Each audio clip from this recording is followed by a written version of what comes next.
Lolo, your legal guardian, a junior forensic investigator by profession, currently on secondment as a candidate attorney. So we all know that status of being an admitted attorney is, to a certain extent, very important. So I took the year 2024 to just get over the stage of me being admitted, and in August I wrote my board exams, all 4, and passed all 4 at one sitting. So I have had a lot of questions on how I passed, and I'll be making a series of videos. I've already made the first videos. If you haven't seen it, go to my profile. On my videos you will see episode 1, where I was discussing the tips and tricks for paper 1, which is called procedure. Today the focus will be on paper 2 and paper 4. So paper 2 is essentially is made up of wills in estate. The bulk of the paper deals with the liquidation and distribution account. So you cannot go into that exam with your L&D account taking, like, you can't do that to yourself, because the L&D is usually 60 plus in most exams. It's very seldom that you'll find it balancing around 50. Usually it's just 60, 66, etc. So you really need to get that skill of an L&D on lock. So for me, this paper wasn't really challenging at all, because I had administration of deceased estates in my final year of university, and then 2022 I was a student assistant for the module as well as a tutor for the module. So I assisted the NW Law faculty with marking as well as tutoring this module. So my knowledge for this paper really goes way back. But what is my advice for you guys that will be doing the L&D with no background of administration of deceased estates? Number 1, I would say, please know your principles. You cannot just jump into the L&D without understanding the principles behind how you treat an investment, how you treat a policy, how you treat shares, how which amount do you use when it said it was valued at and sold at. So really you need to understand your basic principles of all your transactions before you can actually master the L&D. So I would say, when you're studying for this paper, please visit your principles. I do have a manual that I have compiled of the principle, dealing with the principles of the L&D, just the principles, how and what do you post into the liquidation account, especially because the liquidation account is the one that gives you your total. So if you mess up your assets, you're more likely to just mess up the whole L&D. Actually, not more likely, you're going to mess up the whole L&D.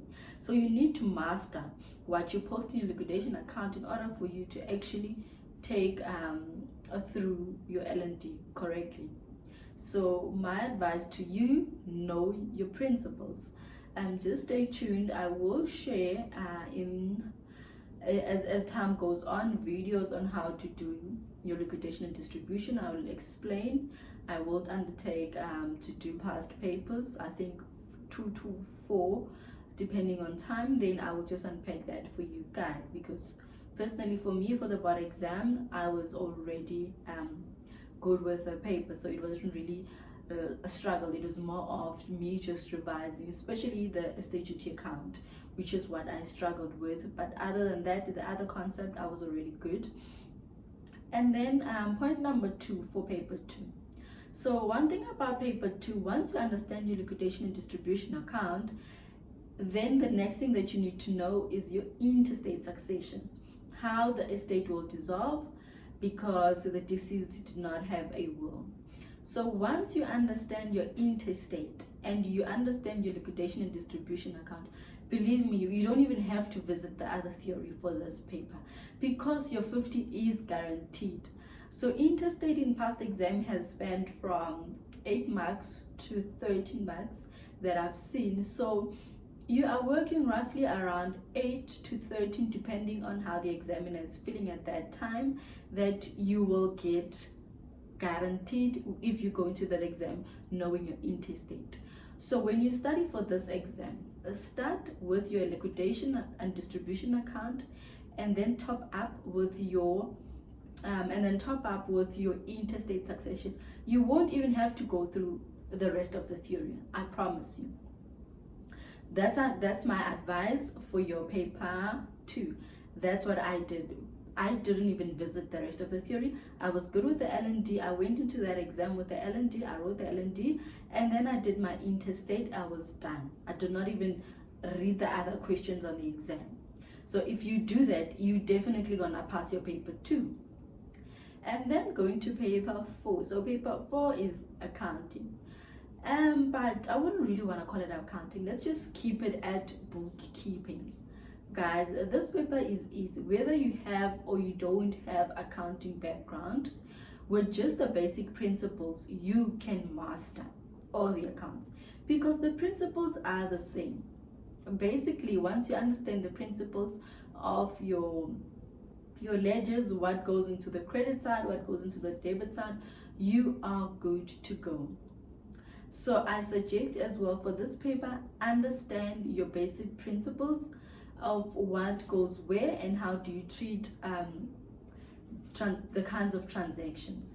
And then to save time, what I did for this paper, I did not study the content, the theory, like at all, 0. When I went into that exam, the theory was out of 20. I did not even look at it because I didn't do anything that is related to theory. So I didn't want to stress myself by going through the theory, and no, I don't do that. Same with paper 1. Paper 1, there was a question on match code that I did not understand. I just let it be. I didn't study that, so I'm not going to stress myself in the exam. Same went for paper 4. I don't stress myself with things that I did not study. And again, so if you study, you master your accounts, right? So over the years, there are 3 accounts that have been coming in all the exams. For paper 4, bank reconciliation is there, correspondent is there, conveyancing is there. Guys, there is no way that you can go into that exam without mastering these 3 concepts. You need to know your bank recon, because that's usually like 12 to 15 marks. Surprisingly, this now in August 2024, we got a really surprising bank recon, and it was 20 marks. And then number 2, your correspondent, instructing and instructed. It is always there, guys, always. If you check all the papers, it's either instructing or instructed. So we are in the exam without knowing instructing or instructed correspondent. And then number 3, conveyancing. Guys, please don't go into that exam without understanding this. So if you know your instructed or instructing correspondent and you know your conveyancing, you can actually get your 50 marks, like guaranteed. So when I wrote now in August, I went in there with correspondent, conveyancing, and bank recon. However, the bank recon was not so great. Like it was just structured in a way that I did not practice it that way. So there was really very little that I could do. And for that 20 marks, I probably got like 5 marks. I guarantee you, just for part of the correct postings here and there.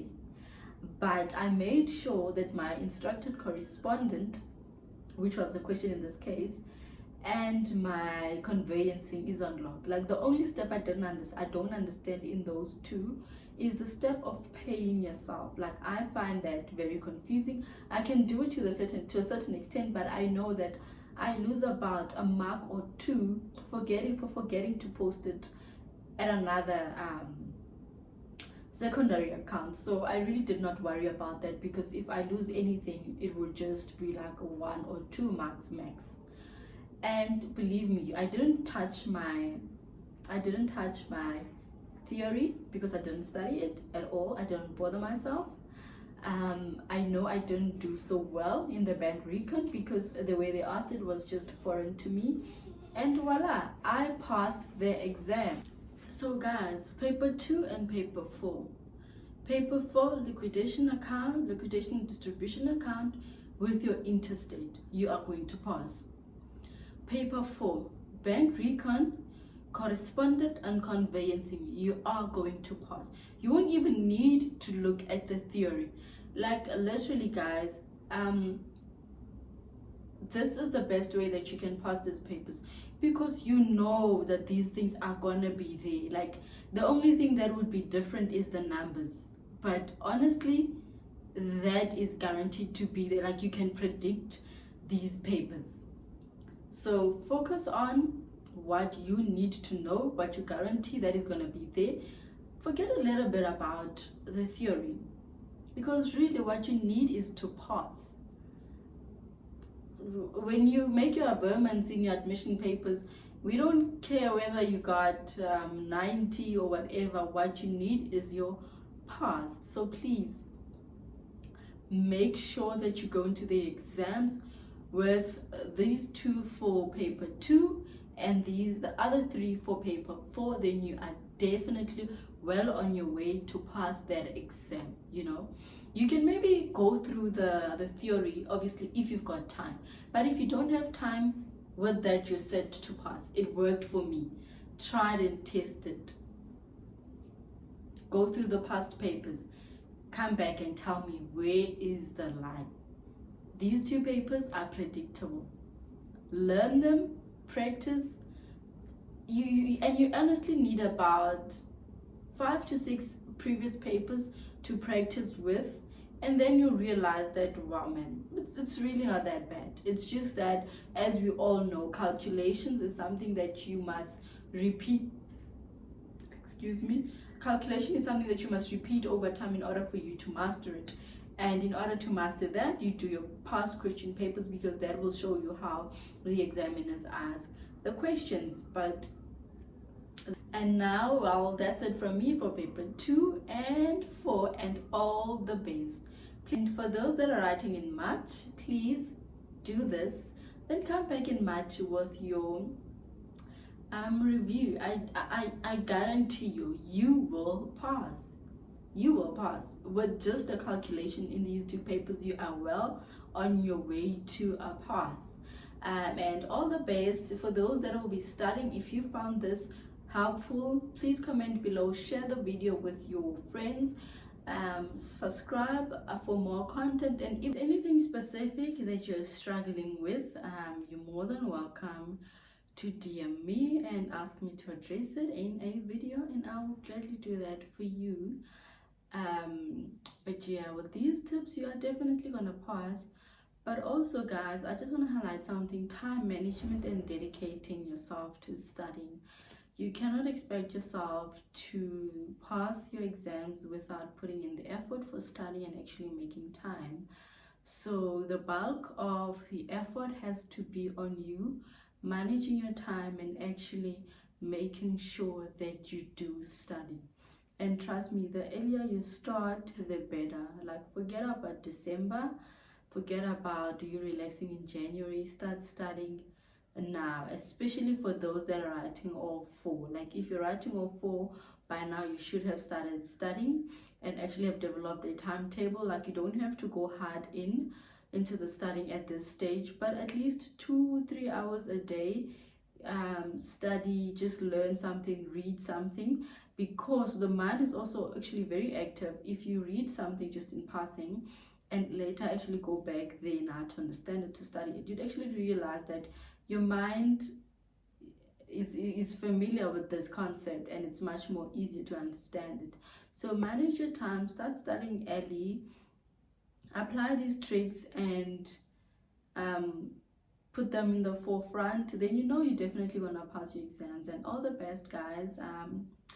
Let us all go and be those admitted attorneys. I know this journey hasn't been easy. It's been a year for me. I'm doing my PBT just for 1 year with law school.